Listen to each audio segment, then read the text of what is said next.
Bağışla ya Rabbi günahıma benim.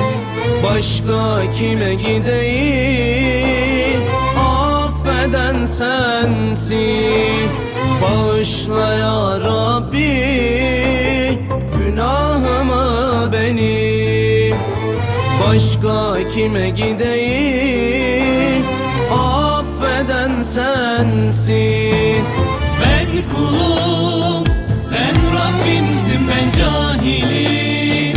Sen alimsin, ben acizim. Sen azimsin, bağışla ya Rabbi. Ben kulum, sen Rabbimsin, ben cahilim. Sen alimsin, ben acizim. Sen azimsin, bağışla ya Rabbi. La ilahe illa ente subhanek.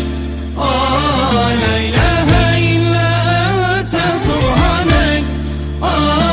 Subhaneke Rabbi, subhanek.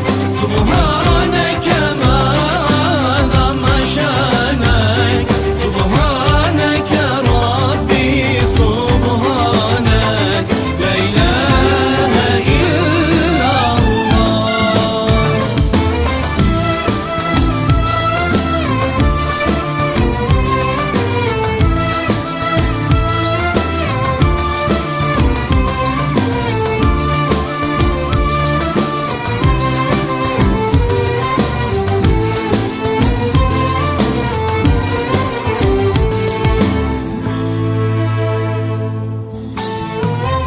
Kıyamet gününde bağışla ya Rabbi.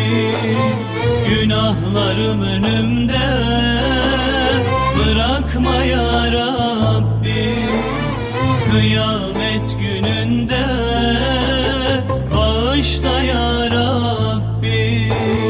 Günahlarım önümde, bırakma ya Rabbi.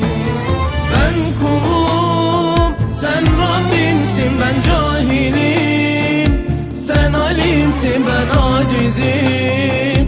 Sen azimsin, bağışla ya Rabbi.